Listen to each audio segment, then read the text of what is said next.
du sender en SMS til kona di. Husker du hva du skrev?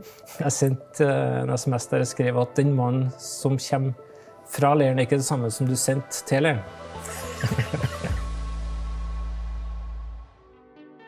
Har du spilt Kahoot noen gang? Da er du i tilfelle ikke alene. Kahoot brukes nemlig over hele verden, både blant venner som setter sammen en quiz, og er lærere til opplæring av elevene sine. Kahoot er rett og slett verdens mest brukte quiz- og læringsverktøy. I denne episoden av Plussprat skal jeg møte mannen bak Kahoot. Alf Inge Wang, en sindig trønder som slett ikke drømte om å utvikle noe som var i nærheten av det suksessen Kahoot har blitt. Og visste du forresten at han gir all ære for spillet til Gud? Følger du med de neste minuttene, så får du vite hvorfor han mener det, og du får høre mer om et opphold i California som forandret livet hans. Alf Inge Wang er 52 år. Til daglig jobber han som professor på NTNU, og når han ikke underviser unge, håpefulle studenter i spillteknologi, bruker han tiden på musikk, på familie og på praktiske oppgaver i kirka han og familien tilhører. Alf Inge har alltid vært opptatt av å spille, og som mange andre brukte han mye tid foran skjermen i ungdomsåra.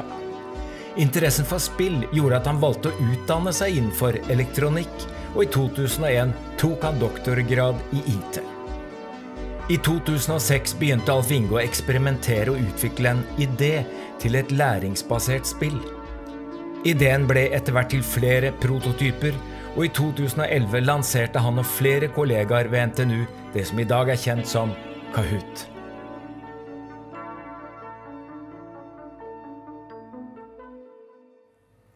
Hva er det som er så genialt med Kahoot? Det som jeg i hvert fall oppdager selv, det er det at det får en veldig begeistring i klasserommet. Det som er hele ideen var egentlig det å gjøre læring gøy og morsomt og engasjerende. Og det å se en hel klasse er helt gira på læring, det er liksom det det handler om, selv om det ikke bare er skoleklasser som bruker det. Og så er det litt av det her alltid drømt om, eller jeg liker gameshow, og det er på en måte det gjør om hele klasserommet til et gameshow. Så der alle får lov til å være med. Hvor mange er det som er brukere av Kahoot nå? Det her er litt vanskelig å si. Hvis du tenker på ikke unike brukere, men de som har vært innom spillet, så er det i hvert fall flere milliarder, titalls milliarder. Det er ikke, hvis du tenker, jordas befolkning er jo ikke så stor, men det er registrerte som har vært innom og brukt det. Men det er veldig mange som bruker og stort sett over hele verden, så det er gøy. Hvert år er det vel sånn at det deles ut en pris for teknologibragd. Norwegian Tech Awards. Ja. Ja. Og når jeg ser på den lista av de som har fått det, så er det liksom så store miljøene, Aker Solution, og der er Statoil, og der er General Electric, og alle disse svære miljøene. Ja.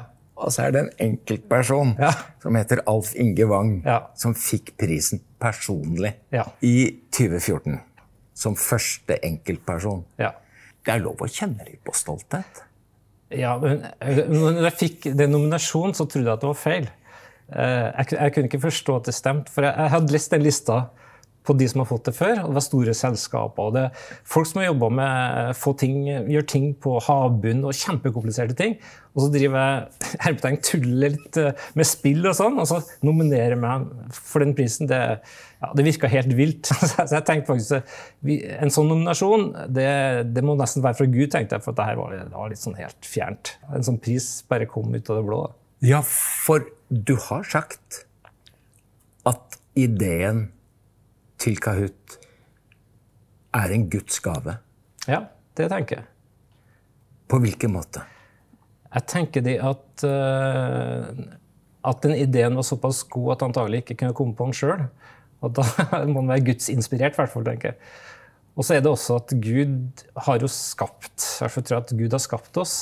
Det å gi Gud æren for store ting som skjer, det er aldri feil. Så jeg tenker det er en sånn sikker måte å... Ja, du kan alltid takke Gud for sånne type ting. Og med tanke på de folka du hadde foran deg og rundt deg, når du mottok denne prisen, så du allikevel veldig tydelig på akkurat dette. Kan du huske noe av hva som var viktig for deg å si i den takktalen? Ja, for der hadde jeg faktisk, jeg kan ikke si at jeg inngått et veddemål med Gud, men det var nesten en lovnad, for at jeg synes det her var så spesielt. Og så hadde jeg sagt at ok, hvis jeg vinner prisen, ikke sånn at Gud måtte gi meg den prisen, det vil jeg ikke be om i hele tatt. Men hvis... Det var ikke en forhandling? Nei, det var ikke en forhandling. Men hvis jeg skulle få en prisen, så lovte jeg Gud at da skal jeg gi Gud ære for det her. Og hvordan sa du det? Ja, det som var morsomt, akkurat da bodde jeg i USA, jeg var på et forskningsår, og så sa jeg bare det at dere synes det her kanskje er litt rart, men nå bor jeg i USA, det er helt normalt i sånn takketaler å takke Gud. Jeg vil jo takke Gud for at han var min skaper, og at han gitt meg mening med livet, og ja, den type ting. Da. Så det ble egentlig en sånn naturlig ting som jeg fikk sagt. Det som var litt morsomt, det var at jeg så at reaksjonen på her var egentlig utrolig positiv. De fleste bare smilet, og ja, det ble tatt imot positivt. Så det var litt overraskende for meg, for der satt det litt sånn hardcore ingeniører og folk som jeg ikke tenkte at det her vil ha god gjenklang. Da. Familien var aktivt engasjert i kirke, bedehus, barnearbeid, søndagsskole, musikk. Du midt oppi dette, og fant din plass. Ja. Aktiv, engasjert, ja. troende. Ja. Ja. Stilte du noen spørsmål om det var rett med Gud, eller bare gode erfaringer fra den tida? I hvert fall det jeg har fått hjemmefra, synes jeg har vært veldig bra, og opplevd kristne miljøer veldig bra og godt. Men jeg merker på ungdomsskolen spesielt at det var vanskelig å stå frem som kristen. Da tror jeg nok var litt sånn... Jeg tenker i baklomma-kristen, jeg vet ikke noe som heter det, men jeg hadde et sånn, jeg husker at jeg hadde en sånn... Jeg har også hørt uttrykket inne i skapet. Ja, det er kanskje bedre, men jeg tror grunnen til at jeg tenker baklomma, at jeg hadde en klubb som var med i, så hadde jeg en liten folder som jeg puttet i baklomma, og så husker jeg at jeg hadde med den på skolen av en merkelig grunn, og var livredd at noen skulle finne den. Så jeg tror jeg hadde veldig frykt for det å bli utfryst, eller ikke bli en del av gjengen da, på grunn av at jeg var kristen. Og spesielt på ungdomsskolen synes jeg det var vanskelig. Da. Så litt sånn behind the scenes, nesten sånn offentlig i hvert fall. Når det troen begynner å bli mer tvil enn tro da?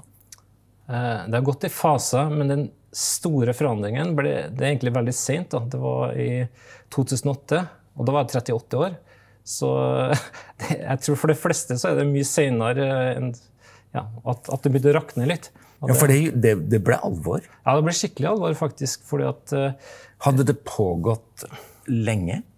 Kanskje. Jeg har ikke tenkt så mye over det, men det kan godt hende at det har vært en gradvis prosess. Da. Det møte med akademia? Det rasjonaliteten? Det vitenskapen? Hva det som utfordrer troen din? Jeg tror det litt en blanding, men også det med... Det ble stilt masse spørsmål om kan det her være sant, spesielt for eksempel mot Gamle Testamentet og skapelsen versus evolusjon og masse ting rundt det. Så begynte jeg å lese en god del ting på nettet som var liksom stilt store spørsmål rundt det. Og så litt sånn, når du begynner å fordype deg i den type ting, så litt som trekke en tråd, så kan ting begynne å rakne. Og tråden min var litt sånn at jeg begynte å tvile på Gamle Testamentet. Og når du begynner å tvile på Gamle Testamentet, så begynner du å tvile på Nye Testamentet, som peker til Gamle Testamentet. Og da begynte hele det er et sånn korthus som begynte å shake. Da. Ble du redd? Jeg ble i hvert fall ikke... Det var mye frykt. Fordi at samtidig som troa på en måte begynte å miste taket, så kjente jeg på frykten økt veldig. På hva som skulle skje, litt sånn livet etter døden, med hva som skulle skje med verden, og så var jeg litt inne på konspirasjonsteorier. Det var mye sånne skumle ting. Da. Så det ble mye mer frykt i livet mitt, i hvert fall. Du hadde en nær ateistisk opplevelse. Ja. Det en hendelse, eller det denne perioden du beskriver da? Det mer den perioden? Så at det var nesten så at jeg endte opp som ateist. Jeg tror hvis jeg bare fortsetter på den veien jeg var på, så tror jeg kanskje jeg kunne ha endt opp som en ateist. Det kanskje at barnetroa ikke holdt lenger, jeg vet ikke. Men jeg ble så usikker på alt. Alt ble på en måte teori som jeg følte ikke stemte. Fikk du gjennom jobben tilbud om, det får jo dere professor, et forskningsår som det heter, så fint. Og det ble i USA, California. Så oppdager du at i nærheten av det universitetet du kobler deg på der borte, så Saddleback Church i Orange County i California, det veldig nærme. Og så går du og kona di dit. Litt merkelig kanskje i forhold til den fasen du i, hvor du i ferd med å koble av, og så kobler dere likevel på. Hva det med Saddleback Church som treffer deg på en annen måte? Det var flere ting. Når vi kom dit, så hadde jeg en serie på sånn fundament. Hvordan kan du stole på Bibelen, for eksempel, hadde en serie om. Hvordan kan du stole på ting i Gamle Testamentet, på det som skjedde på korset, oppstandelsen. Så jeg hadde masse sånn basics, nesten litt sånn slags vitenskapelig beskrivelse av hvordan kan vi stole på Bibelen og innholdet. Da.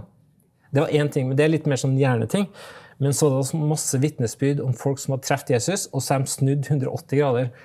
Og det var ikke på en måte bare hjerne, men det sånn hjerteting, og det hadde veldig mye å si på å høre de historiene, og hva det faktisk hadde gjort med dem. Og det tror jeg berørte kanskje enda mer enn det som gikk på tanken og teorien. Da. Så det var veldig viktig. Og så blir det mulig å melde seg på en mannsleir som skal ut i ødemarken på leir. Og da så jeg liksom for meg, det var vel en 10-15 som satt rundt et bål, men alt i Amerika veldig stort. Så når vi snakker mannsleir der, så var det 650 mannfolk. Og du en av de. Ja, og det var litt sånn utfordrende for meg. Jeg er ikke en spesielt sånn ekstrovert. Og der var det, jeg kjente ingen. Det sant? Ja, og så havnet jeg på et rom med 3 fra Colombia, 1 fra Peru, og 1 fra Mexico, og 1 fra Japan. Og så bodde i USA da. Men så veldig interessant mix av folk. Der synes jeg var litt modig da, og meldte meg på den leiren, men det var absolutt verdt det. For det blir et vendepunkt. Ja. Hva det som skjedde? For det første så fikk jeg også snakke med flere som hadde vitnesbyrd om sånn 180 grader omvendelse. Og så hadde de på lørdagskvelden så hadde en pastor med, jeg tror det Rick Rigsby, eller noe sånt, som hadde en veldig sterk tale, der han snakket om at han hadde vært kristen hele livet, men har vært egentlig en teorikristen. Jeg tror han til og med har vært pastor, men han følte at det var ingenting som banket så sterkt på innsida, men han hadde på en måte alt klart. Han mistet kona si, og da holdt alt på å rakne. Og så kom det et punkt at han sa enten så må jeg bare gi opp livet, eller så må jeg gi alt til Gud. Det var konklusjonen han kom frem etter en lang prosess.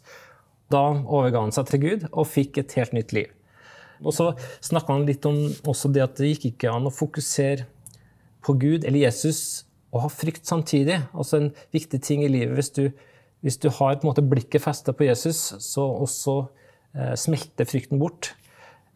Og så hadde han oppfordring på det at hvis han ønsket å gi livet sitt, gi seg over til Jesus, jeg tror vi sto, og bare ba til Jesus. Jeg kjente på at nå kjente jeg meg trygg på at jeg kunne faktisk gi hele meg til Gud uten restriksjoner.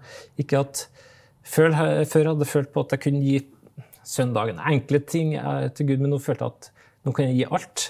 Så bønnen var veldig enkel, kanskje noe sånt som at Jesus, du kjenner meg, du vet alt det som the good, bad and ugly, du vet alt om meg. Og nå ønsker jeg bare gi det til deg, og ønsker at du skal være sjefen. Det var bare en sånn enkel bønn sånn der. Så ikke noe sånn store ord, sånn. Og det var bare inni meg. Ja. Men det konkret nok til at du sender en SMS til kona di. Husker du hva du skrev? Ja, jeg sendte en SMS der jeg skrev at den mannen som kommer fra leiren ikke det samme som du sendte til leiren. Det åpner jo for visse muligheter, på godt og vondt. Ja. Du får høre hva hun sier da. Oi. Kjære Alf Inge, da du sendte den tekstmeldingen i 2009, ble jeg redd. Ikke fordi det var noe voldsomt skummelt med den, men fordi jeg synes du var mer enn bra nok sånn som du var, og jeg var livredd for at det har skjedd noe som ikke var bra med deg. I ettertid så er jeg takknemlig for den tekstmeldingen og for det som skjedde med deg. Og jeg er takknemlig for at du har våget å dele det, både med meg og mange andre, hva det gjorde med deg og livet ditt. Takk for at du har den frimodigheten fortsatt, og at du tørs å dele livet med Jesus med oss andre. Jeg er glad for at jeg har fått fulgt deg i store deler av livet ditt, og takknemlig for at du deler fellesskapet med Jesus også med meg og ungene våre. Fortsett med det, og fortsett å være den du er. Vi er kjempeglade i deg, og så takknemlig for den du er, og alt du gjør for oss. Oi, det var sterkt. Det er vakkert. Ja, jeg har en veldig bra kone. Ja, det er en kjærlighetserklæring, det der. Ja, det er absolutt. Det er jo en hendelse, og du melder at det kommer en annen mann hjem enn han som dro på leir. Hva er det som ble forskjellen? Det er flere ting. Sånn logisk sett så tror jeg det viktigste var at Gud, som var ganske langt ned på lista, rykket på førsteplass. At han skulle være sjefen, og så fikk det andre komme etter det. Men det som skjedde sånn ellers, det var at når jeg har vittnet om det her før, så har jeg sagt akkurat når jeg tok mot Jesus, så kommer det et digert lyn, og bang! Sånn dramatisk. Men det var jo ikke det. Det var ikke det? Nei, det var ikke det. Men jeg kjente bare en sånn stille fred som senket seg. Og så kjente jeg for første gang i livet at alt var tilgitt. Jeg hadde en sånn frihet og en sånn fred som jeg ikke har kjent før, og sånn djup glede. Ikke sånn, noe som bare sitter sånn djupt. Det skjedde et eller annet, det var også nesten litt som en sånn puslespill, og så kommer den siste brikken, og så nå er det det jeg skal være. Så det var ikke sånn sterke følelser, men det her er riktig, det her stemmer. Og så er det jo sånn når man gjør sånne opplevelser og erfaringer, og sier Gud, nå er du på førsteplass, og jeg gir alt, jeg er og har, da kan man ha en frykt eller håp om at man skal til Afrika som misjonær. Ja. Regnet du med at du kanskje måtte si opp jobben, eller? Jeg skal si litt av grunnen til at jeg ikke hadde gitt hele livet mitt til Gud før, var nok veldig det at jeg var redd for akkurat det. Er det sant? Ja. Altså, det som jeg var redd for, det var at jeg tenkte, nå ble jeg sendt til en eller annen plass jeg ikke vil, eller at for eksempel at det var et utrolig kjipt liv da. At Gud gjorde sånn at nå ble alt bare trasig. Jeg så for meg at det var livet med Gud. Det stemmer jo ikke, men det var litt sånn frykten i hvert fall. Hva var det som gjorde deg trygg på at du skulle være der du var, og gjøre det du gjør for Gud? Ja, for det var jo en utfordring. Jeg tenkte, jeg jobber med dataspill, professor i det, og driver med litt sånn innovasjon og sånn rundt det. Og jeg fikk ikke helt det stemme at det hadde noe med Gud å gjøre, for jeg tror jeg tenkte at Gud var litt mindre, kanskje litt mer begrenset. Litt sånn, nå må jeg bli prest eller misjonær eller noe sånt, som jobb da.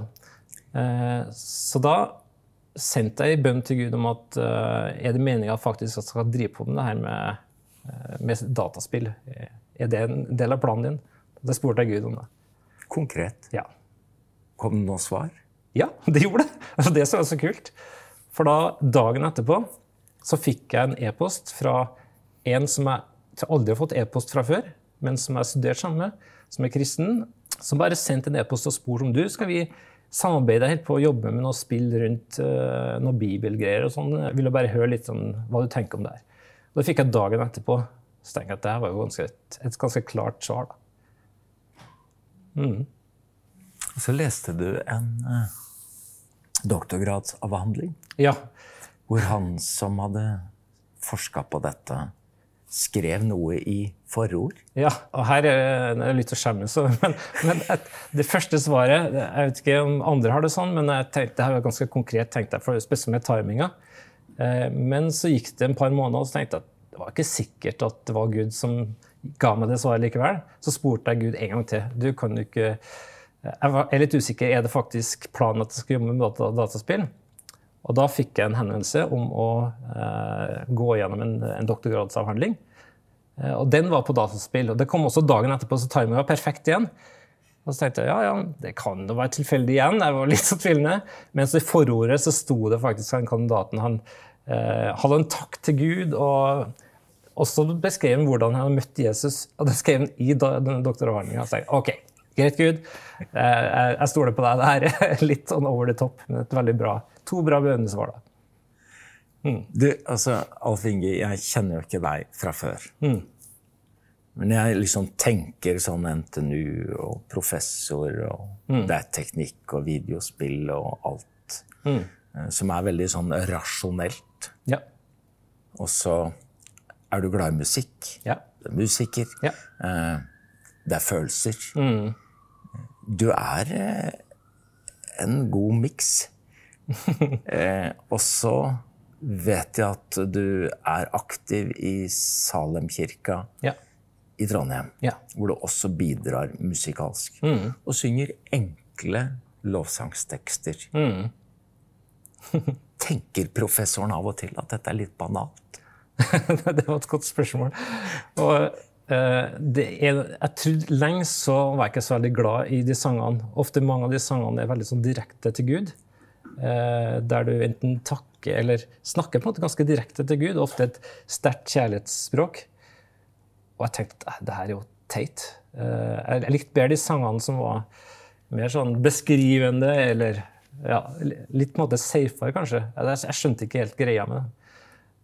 Men det er en ting som endret seg. Det er en annen ting med den overgivelsen, at det ble et hjerteforhold. Altså det gikk til en relasjon, kjent på en sterk relasjon til Gud, og da gir de sangene faktisk mening. Det at du synger på en måte kjærlighetssanger til Gud, det gjør noe spesielt når du har en relasjon til å kjenne at Gud er ekte og levende. Da er det ikke banalt lenger. Du har jo en pastor i Salemkirka i Trondheim. Han vil jo gjerne si noen ord til deg. Det er bra mann også. Jan Øyvind, ja. Kjære Alf Inge, du er en kar som jeg setter veldig stor pris på. Du er jo en god kar å møte, trivelig å møte. Du er en god mann å prate med. Og så har du noe i hjertet ditt som skiner veldig godt gjennom. Og det at du har Jesus. Det er ikke noe du måtte holde skjult, men det er noe som ligger veldig sånn tjukt utenpå det. Det merker vi både når du skal lede oss i menigheten i lovsang, eller du deler ting fra talerstolen i Salem menighet. Men jeg merker det også veldig godt når vi får lov til å prate en til en. Da kommer denne Jesus-begeistringen din fram, og som er veldig smittsom, og som gjør at jeg kjenner at når jeg går ifra deg, så kjenner jeg at der har jeg fått noe som jeg kan ta med meg videre inn i min hverdag. Og så har det også vært veldig godt i de tidene som kanskje har vært vanskelig, så har du vært en som har vist omsorg, og som er veldig flink til å oppmuntre. Så tusen takk, Alf Inge. Først og fremst for den du er, men også for det du bidrar med i Salem menighet. Gud velsigne deg rikt videre. Det var gode ord fra en veldig god mann. Det er det. Så fint. Uff. Ja, ikke uff, negativt, men det er som trudder uff. Det er positivt. Når vi spurte deg om du ville komme og være gjest i Plussprat, så var det veldig tydelig på at det å komme hit for å snakke om Kahoot og suksessen, det var du ikke så veldig opptatt av. Nei. Men hvis du fikk lov å si noe om Jesus, så vil du gjerne komme. Ja. Er du egentlig misjonær?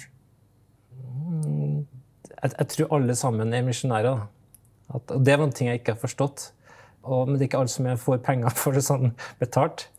Men jeg tror alle som har en relasjon til Jesus, så vittner vi jo forhåpentligvis med vittne om Jesus til dem rundt oss. Så sånn sett tror jeg alle er misjonærer. Og en ting er å sitte her og fortelle meg, men nå har du nettopp tatt imot nye studenter. Du skal presentere deg selv for de som du skal lede i forskningen i årene som kommer. Ja. Hva sier du til det? Jeg kan jo ikke misjonere direkte eller ikke begynne med å dele evangeliet med studenter. Da ble jeg antagelig sparket ganske fort. Men det jeg i hvert fall bruker ofte å si, det er at på starten så snakket jeg litt om mitt personlige, sånn, litt at jeg har en familie og at hobby og sånn, og fritid. Og da sier jeg alltid at på hjemmebasis eller på fritida så er jeg aktiv i en Salem menighet, der jeg driver med sang og musikk og sånn.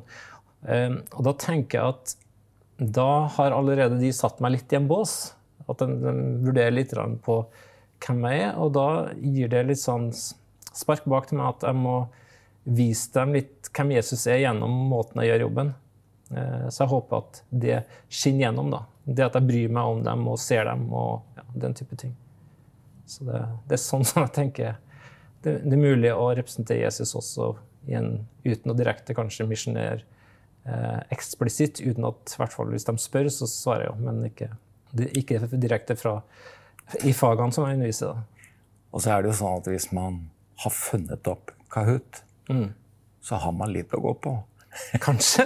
Jeg vet ikke. Det er jeg litt usikker på. Tusen takk for at du ville komme og være gjest i Plussprat, og takk for det du deler med meg, og for alle dere som har sett på dette. Takk skal dere ha. Jeg minner om de daglige plussordene. Nytt tema hver uke. En tanke inn i det temaet hver dag. 1 minutt på Instagram og Facebook. Og så må du se etter nye episoder av Plussprat på YouTube. Både de gamle, som vi har sendt før, og som ligger der og er gode. Og denne og nye som kommer utover høsten. Takk skal dere ha, og Guds velsignelse.